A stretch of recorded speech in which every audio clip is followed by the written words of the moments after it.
दोस्तों, और आज के इस बहुत विशेष पॉडकास्ट में आप लोगों का स्वागत है। आज हम बात करने जा रहे हैं एक ऐसे मुद्दे पे जो सिर्फ एक देश का नहीं, एक शहर का नहीं, बल्कि पूरी इंसानियत का सवाल है। एंटी माइक्रोबियल ड्रग रेजिस्टेंस यानी AMR। ये एक बहुत सीरियस एक संक्रमण है। जब हम गलत दवाइयाँ खाते हैं, गलत एंटीबायोटिक्स का सेवन करते हैं, तब जाके ये संक्रमण हमारे बॉडी में आ जाता है, हमारे शरीर में आ जाता है और कभी कभी वो जानलेवा हो सकता है। यह अभियान दिल्ली फार्मास्यूटिकल ट्रस्ट के नेतृत्व में शुरू हुआ है। दिल्ली फार्मास्यूटिकल ट्रस्ट यानी DPT एक प्रतिष्ठित संस्था है जो पिछले कई वर्षों से जन स्वास्थ्य और दवाइयों के सही इस्तेमाल को लेके निरंतर कार्यरत है। दिल्ली फार्मास्यूटिकल ट्रस्ट की स्थापना वर्ष 1998 में हुई थी। इसे फार्मेसी की दुनिया के वरिष्ठ और प्रतिष्ठित विशेषज्ञ, एकेडमिक्स, फार्मा इंडस्ट्री और रेगुलेटरी सेक्टर के एक्सपर्ट्स ने मिलकर बनाया। DPT का मुख्य उद्देश्य है प्रैक्टिस कर रहे केमिस्ट और फार्मासिस्ट के लिए लगातार प्रोफेशनल ट्रेनिंग और डेवलपमेंट, आम जनता और मरीजों को दवाइयों के सुरक्षित उपयोग के बारे में शिक्षित करना। आज DPT एक साल के लंबे अभियान की शुरुआत कर रहा है जो एंटीमाइक्रोबियल रेजिस्टेंस यानी AMR के गंभीर खतरे से केंद्रित है। यह अभियान पूरी मानवता के हित के लिए एक चेतावनी है, क्योंकि अगर हमने अब भी सावधानी नहीं बरती तो साधारण से साधारण संक्रमण भी जानलेवा हो सकता है। AMR स्टैटिस्टिक्स दोस्तों, रिपोर्ट्स कहती है कि भारत में हर साल लगभग 10 लाख से ज्यादा लोग एंटीबायोटिक रेजिस्टेंस से जुड़ी जटिलताओं का शिकार बनते हैं। WHO के अनुसार अगर ये स्थिति अभी हमने नहीं सुधरी तो 2050 में करीब 1 करोड़ से ज्यादा लोगों को इस संक्रमण का शिकार होना पड़ेगा। और दोस्तों, ये ग्लोबल हेल्थ क्राइसिस होने जा रहा है। सोचो, जो दवाइयां हम आज सिंपल इन्फेक्शंस के लिए खाते हैं वो कल को बिल्कुल ही हमारे ऊपर काम नहीं करेगी। यही AMR की सबसे बड़ी प्रॉब्लम है, सबसे बड़ी दिक्कत है। और सबसे ज्यादा चिंता की बात यह है कि सेल्फ मेडिकेशन, अधूरा एंटीबायोटिक का कोर्स करना और इनकम्प्लीट प्रिस्क्रिप्शंस लेना ये प्रॉब्लम की जड़ है और ये सबसे तेजी से आगे बढ़ रहा है। दोस्तों, जो हमारे केमिस्ट और फार्मासिस्ट दोस्त हैं, जो ये फ्रंट लाइन वॉरियर्स बन के आज के डेट में रोजमर्रा की जिंदगी में इस बीमारी से, इस मुश्किल से लड़ रहे हैं और हमें जागरूक कर रहे हैं, वो इस मिशन की सबसे बड़ी भूमिका निभा रही है। दोस्तों, ये जनता को यही दवा सही मात्रा और सही समय पे लेने के लिए जागरूक करते हैं। केमिस्ट की जिम्मेदारी है कि रोकथाम करना और शिक्षित करना सबको, और यही उन्हें AMR के खिलाफ लड़ाई के लिए नायक बनाते हैं। इस पॉडकास्ट सीरीज में हम असली जिंदगी के कुछ एक्सपीरियंस और एक्सपर्ट इनसाइट्स के जरिए हम ये बात आप तक पहुंचाएंगे और आपको हम ये जागरूक करने की कोशिश कर रहे हैं कि AMR कितनी बड़ी प्रॉब्लम है आज की डेट में। सो दोस्तों, हम अपना पॉडकास्ट शुरू करते हैं। आइए बात करते हैं। मेरे साथ है श्री गुरविंदर बख्शी और श्री नितिन जोशी। नमस्कार जी। तो आज की डेट में हम लोग एक बहुत गंभीर समस्या के सामने आके खड़े हुए हैं। आप दोनों को बहुत बखूबी पता है कि आज के डेट में ये AMR का संक्रमण कितना सीरियस हो गया है। तो आज मैं आपसे यही पूछना चाहूंगी और जानना भी चाहूंगी कि ये जो सिचुएशन है, ये एग्जैक्टली आप क्या क्या सिचुएशंस फेस करते हैं जब आप आज की डेट में, जब आप कस्टमर्स से रोज की जिंदगी में आप डील करते हैं, तो कैसे कैसे सिचुएशंस आप फेस करते हैं जहाँ की लोग आपसे आके एंटीबायोटिक्स पूछते हैं या वो मांगते हैं? कैसे कैसे सिचुएशंस आप फेस करते हैं? गोविंदर जी, आप बताइए। देखिए, नॉर्मली जो पेशेंट्स हमारे पास आते हैं, कोई भी इनको इन्फेक्शन हो, चाहे वो पेट में हो, गले में हो, बुखार है, ये चीज़ है, तो वो कोशिश करते हैं कि जल्दी ठीक होके वो अपने काम पे वापस जाए, विदाउट उनको ये रियलाइज़ होते हुए कि ये जो एंटीबायोटिक वो अंदर लेने लगे हैं, क्या वो उनके लिए ज़रूरी है या नहीं।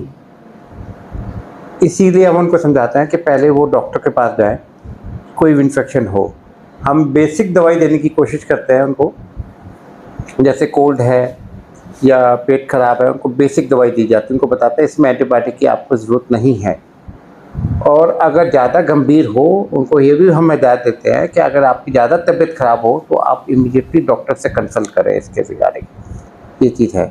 हाँ, ये ज़रूर है कि पेशेंट्स जो एंटीबायोटिक्स खाते हैं, मोस्टली हमने ये नोट किया है कि वो आधी एंटीबायोटिक खाते हैं, जिस दिन वो ठीक हो गए दवाई बंद हो जाती है और वो वापस चले जाते हैं अपने काम पे या जो भी है, उसके बाद तो वो खाएंगे नहीं। यही एक कारण है कि रेजिस्टेंस उनके ड्रग उनके बॉडी में बढ़ती जाती है।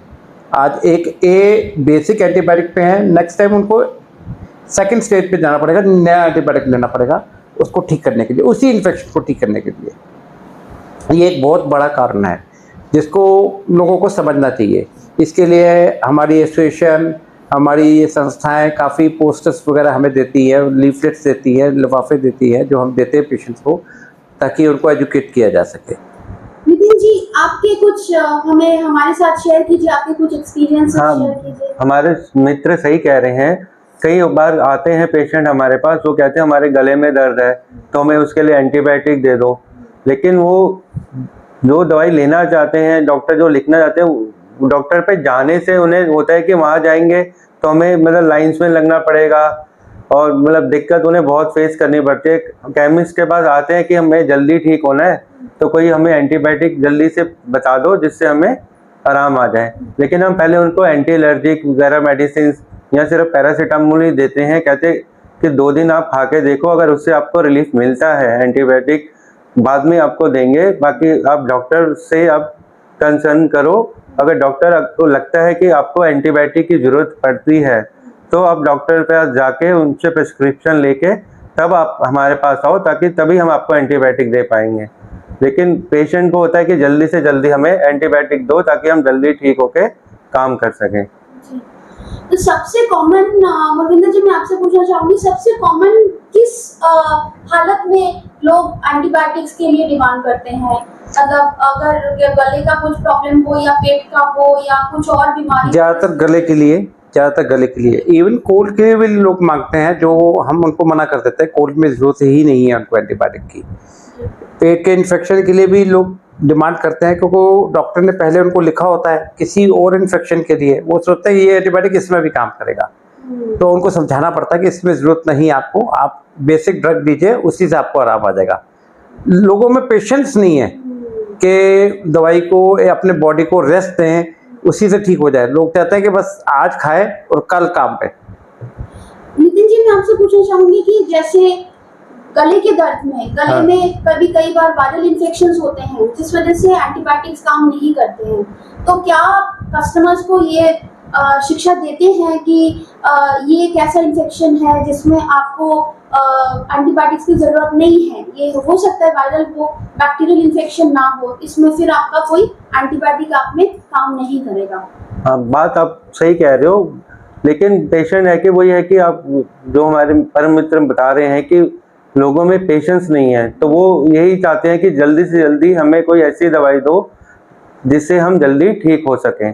लेकिन वही है कि हम बिना डॉक्टर के प्रिस्क्रिप्शन के हम उनको प्रिस्क्राइब नहीं कर सकते अपनी तरफ से एंटीबायोटिक। बस वही है कि हम एंटी एलर्जिक और पैरासीटामोल टाइप की दवाई ही उन्हें हम प्रिस्क्राइब करते हैं। ज़्यादा से ज़्यादा हम उन्हें गार्गल कहते हैं कि नमक के पानी के गार्गल करो, उससे आपको है कि थोड़ा मतलब थ्रोट में पेन जो आपको हो रहा है उससे आपको आराम मिलेगा। जब आपके सिचुएशंस में आप कभी जैसे मना करते हैं एंटीबायोटिक्स, आप कस्टमर को बोलते हैं कि हम आपको एंटीबायोटिक नहीं दे सकते किसी कारण, ये जो हमने अभी डिस्कस किया, तो कस्टमर्स का क्या रिएक्शन होता है? नितिन जी आप बताइए। कोई कस्टमर पे गुस्सा होकर चला जाता है, फिर दूसरी दुकान की दवाई लेने जाता है केमिस्ट पे, फिर वहाँ से वो एंटीबायोटिक परचेज कर लेता है, क्योंकि हर दुकानदार पैसा कमाने के लिए मतलब पेशेंट को एंटीबायोटिक प्रिस्क्राइब कर देते हैं। अगर देखो पैरासीटामोल और ये देंगे तो उन्हें पैसा कम मिलेगा, एंटीबायोटिक से उनको पैसा ज़्यादा मिलेगा, तो वो कोई भी फिर अनदर केमिस्ट जो होता है वो जल्दी से जल्दी उसको एंटीबायोटिक दे देता है बिना डॉक्टर के प्रिस्क्रिप्शन के, ताकि फिर बाद में क्या होता है कि वो एंटीबायोटिक खा लेते हैं, उनको काम नहीं करता, नेक्स्ट टाइम फिर जब उनको सेम प्रॉब्लम आती है तो फिर कोई भी दवाई उनको काम नहीं कर पाती है। मतलब यही हो जाता है कि जब आप एक ही दवाई जब बार बार आप लेते हो तो उसमें फिर रेजिस्टेंस पैदा हो जाता है और फिर वो अल्टीमेटली वो काम करना बंद कर देता है। हाँ, क्योंकि एक एंटीबायोटिक आपके किस काम, गले में प्रॉब्लम है कि आपके चेस्ट में कंजेशन है, आपको कौन सी एंटीबायोटिक आपके बॉडी को सूट करेगी। लेकिन पेशेंट एक एंटीबायोटिक अगर लेता है और वही फिर 2 महीने बाद 3 महीने बाद सेम प्रॉब्लम में आता है तो सेम एंटीबायोटिक वो लेता रहता है। फिर एक टाइम ऐसा आ जाता है कि उसकी बॉडी में वो एंटीबायोटिक काम भी नहीं करती है, तो फिर उसको फिर हॉस्पिटल एडमिट होना पड़ता है और भी प्रॉब्लम्स फेस करनी पड़ जाती हैं उसको।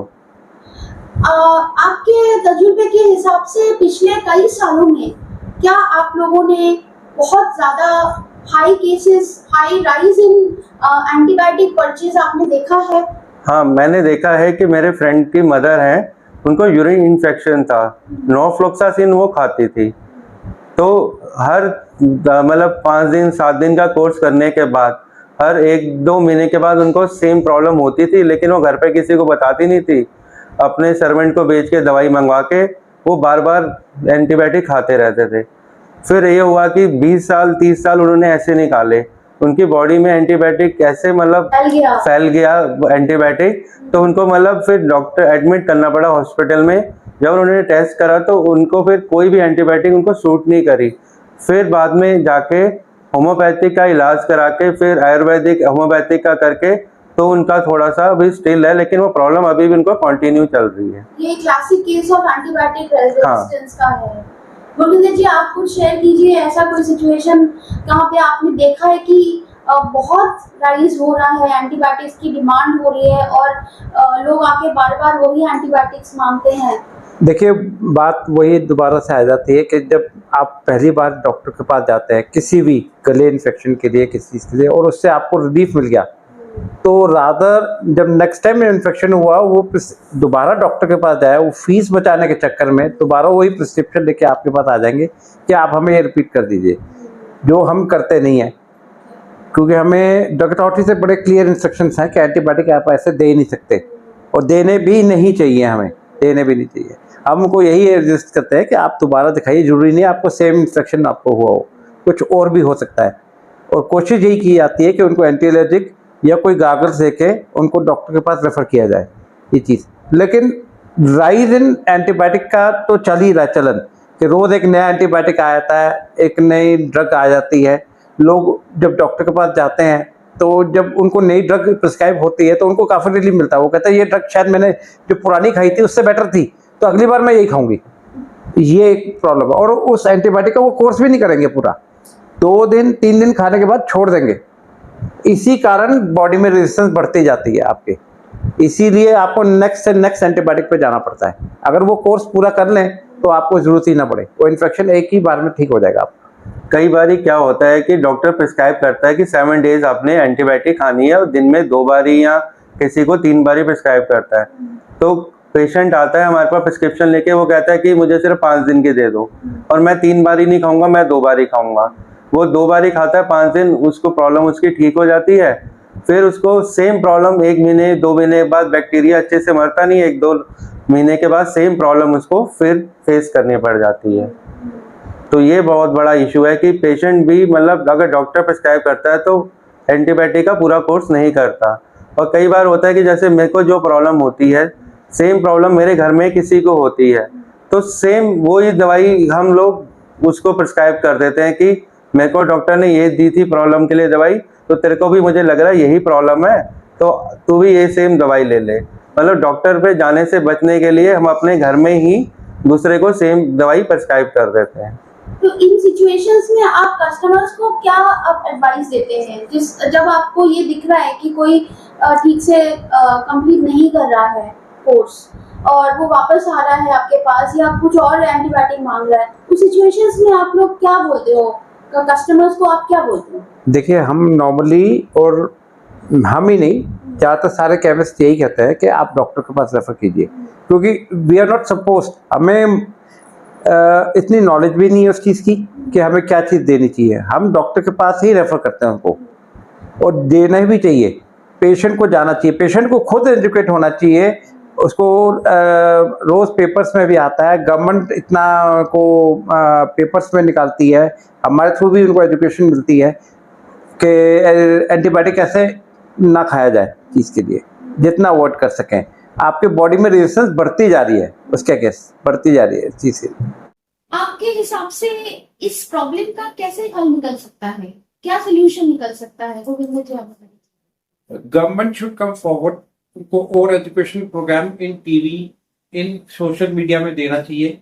सेकंड, जो कंपनीज जो ड्रग बनाती हैं उनको भी फॉरवर्ड आना चाहिए, अपने एजुकेशनल प्रोग्राम्स लगाना चाहिए उनको। जो केमिस्ट है वहाँ पे अपना एजुकेटर खड़ा करें, पेशेंट्स को गाइड कर रहे हैं, पैम्पलेट्स बांटे जाए, ऐसे लिफाफे हों जिनके पैकेजिंग के अंदर चीजों के बारे में लिखा हो ताकि कस्टमर्स को पढ़े, पोस्टर्स लगाए जाए दुकानों में, ये इसी तरह अवेयरनेस होती है।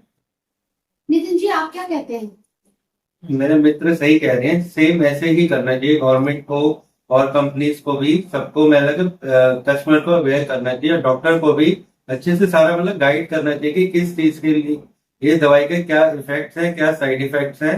तो पेशेंट को भी पूरा अवेयर करना चाहिए और पेशेंट को ये भी समझाना चाहिए, अगर मैं आपको प्रिस्क्राइब कर रहा हूँ एंटीबायोटिक तो आप पूरा कोर्स करें, बीच में कोर्स मत छोड़ें। क्योंकि कई बार पेशेंट कोर्स आधा करके छोड़ देते हैं तो वो प्रॉब्लम उनकी सॉल्व नहीं हो पाती। ये बहुत जरूरी बात है and I think as frontline warriors आप ही अगर बार बार आप किसी पेशेंट को आप बताएंगे ना तो उनके फिर दिमाग में बैठ जाएगा कि हम ये इसको आधा अधूरा हम बीच रास्ते पे हम नहीं छोड़ सकते हैं ये कोर्स। अगर हम तो समझाते हैं लेकिन कई पेशेंट होते हैं समझते ही नहीं है, वो कहते हैं कि नहीं हमें 3 दिन में हमें आराम आ जाएगा, आप 3 दिन की दवाई दो। देखिए एक एग्जाम्पल उसका है, अभी जब आपने जो बोला, जब हमें डायबिटिक होते हैं या बीपी होता है, ब्लड प्रेशर, हमें पता होता है दिमागी तौर पे कि हमने दवाई रोज खानी है तभी मेरा बीपी नीचे रहेगा, उसको तो बताना नहीं पड़ता। या शुगर की दवाई मेरे को नियम खानी है तभी मेरी शुगर कंट्रोल में होगी।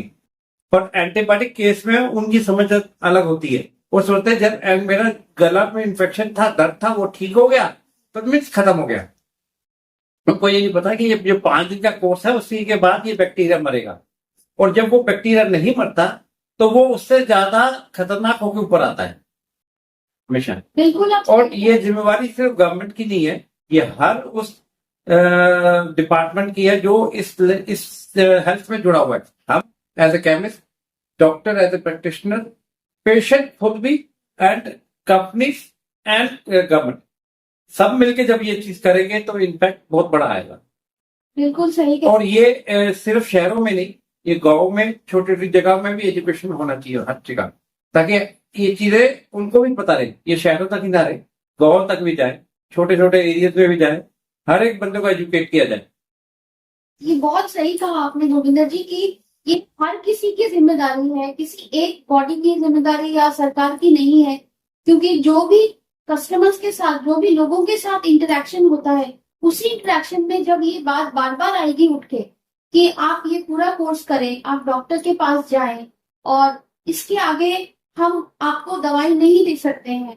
और एकदम जैसे आपने बिल्कुल सही बोला कि जैसे कोई शुगर का पेशेंट है उसको पता होता है कि उसको रोज खाना है, या बीपी का पेशेंट है उसको रोज खाना होता है, इसी तरीके से एंटीबायोटिक को भी इतने सीरियसली लेना पड़ेगा कि ये एक लाइफ सेविंग भी है, at the same time life threatening भी है। हाँ एग्जैक्टली। आज जो चीज उसकी 200 रुपए में ठीक हो रही है, अगर वो इस तरह से चलता रहा तो उसकी वही दवाई उसी बीमारी के लिए वो हजारों रुपए खर्चेगा, और कई बारी उसको हॉस्पिटलाइज भी होना पड़ेगा, और अगर उसमें रेजिस्टेंस बन गई तो अपनी जान भी गवाएगा। जी बिल्कुल, वो जान भी गवाएगा अपनी।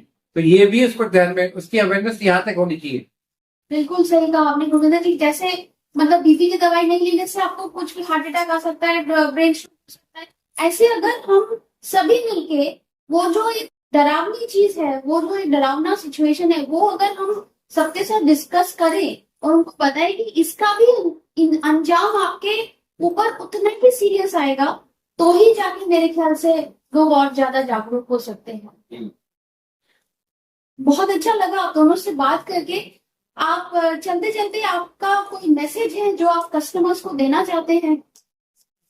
मैं बस यही कहना चाहता हूँ कि पेशेंट को कोई भी प्रॉब्लम हो सीधा डॉक्टर पे जाएं, डॉक्टर जो भी आपको प्रिस्क्राइब करेगा एंटीबायोटिक, उसका पूरा कोर्स और वही एंटीबायोटिक लें। किसी के कहने पे या घर पे कोई आपका रिलेशन में हो, वो आपको बोले कि ये एंटीबायोटिक खा ले, वो खा ले, तो बिल्कुल मत खाएं। सिर्फ डॉक्टर की सलाह लेके ही एंटीबायोटिक और रजिस्टर्ड केमिस्ट की शॉप पे जाके ही दवाई लें। भूपेंद्र जी, आपका कोई? जी, मैं ये एक चीज और ऐड करूंगा कि जब पेशेंट प्रिस्क्रिप्शन बनवा के लाता है तो वो अपने नियर जो उसका फैमिली केमिस्ट होता है वहां जाता है, तो वो केमिस्ट को भी एक तरह से बहुत इंपॉर्टेंट समझता है कि इसकी राय जरूर बने। हर केमिस्ट की ये ड्यूटी बनती है कि वो उसको प्रॉपर्ली एजुकेट करे और डॉक्टर को प्रथम रखे। खुद डॉक्टर तो हम बनते नहीं है, लेकिन डॉक्टर को हमेशा प्रथम रखिए कि आपने जो डॉक्टर ने लिखा है इसको जो फॉलो कीजिए, और उसको बता दे कि नहीं फॉलो करने से उसको क्या क्या हो सकता है, आगे उसके लिए क्या प्रॉब्लम, ये जरूर बताएं। बिल्कुल। तो दोस्तों, आपने देखा, आज आपने सुना भी कि ये एक ऑलमोस्ट जैसे एक बीमारी है जहाँ पे आपको कोई दवाई आपके ऊपर काम नहीं करेगी अगर आपने डॉक्टर से सलाह नहीं लिया, अगर आपने बीच रास्ते एंटीबायोटिक छोड़ दिया, या आपने बिना प्रिस्क्रिप्शन के एंटीबायोटिक लिया, या आपने हमारे जो केमिस्ट और फार्मासिस्ट वॉरियर्स हैं उनकी बात नहीं मानी, तो फिर आगे बहुत गंभीर समस्या होने वाली है, इतना तक कि ये जानलेवा भी हो सकती है। तो चलते चलते कुछ एक मैं आपसे सलाह शेयर करना चाहूंगी, और ये आप जरूर याद रखिएगा क्योंकि ये हमारे जिंदगी का सवाल है। तो पहली बात, एंटीबायोटिक्स कभी भी खुद से खरीदना नहीं है या अधूरा खुराक नहीं लेना है। डॉक्टर के प्रिस्क्रिप्शन के साथ ही आप एंटीबायोटिक्स का सेवन करें। केमिस्ट या फार्मासिस्ट दोस्तों के सलाह से ही आप दवाइयों का सेवन करें। वो जैसे हमें एडवाइस करते हैं आप उसी तरीके से दवाई लीजिए। सर्दी जुकाम जैसे वायरल इन्फेक्शन में काम नहीं करता है, तो बिना जरूरत के इनका इस्तेमाल मत कीजिए। दिल्ली फार्मास्यूटिकल ट्रस्ट ये आवाज उठाता है, आज हमने अपनी आदतें नहीं बदली तो कल के लिए हमें इफेक्टिव दवाइयों नहीं हमें मिल पाएगा और हम उनका फायदा नहीं उठा सकते। एंटीबायोटिक्स एक अमूल्य दान है, एक रिसर्च है, ये हमारे लिए एक बहुत बड़ा वरदान है। इसका इस्तेमाल सिर्फ तभी कीजिए जब सच में आपको जरूरत हो। आइए हम सब मिलके इस साइलेंट पैंडेमिक को रोके, इस अवेयरनेस को घर घर में पहुंचाए। ये मुहिम हम सब की है। आपकी छोटी सी सावधानी आने वाली पीढ़ियों को सबसे बड़ी सुरक्षा दे सकता है। आप सभी की लंबी और स्वस्थ जीवन की कामना करते हुए आज हम विदा लेते हैं। आगे दूसरे एपिसोड में आपसे फिर मुलाकात होगी। धन्यवाद, नमस्कार।